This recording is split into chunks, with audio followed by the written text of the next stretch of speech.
I broke the servo horn on the Redcat 18.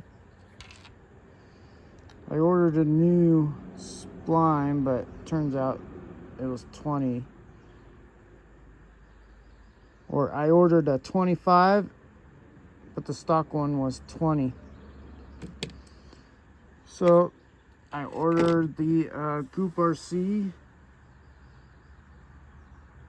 Just thought I'd pay the extra few bucks so I can get a metal horn. But it works great.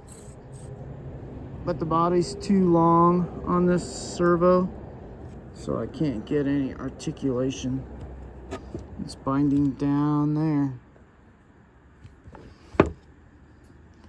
So I'm gonna I just ordered a new servo horn. So I'm gonna put the stock one on. The stock seemed good enough.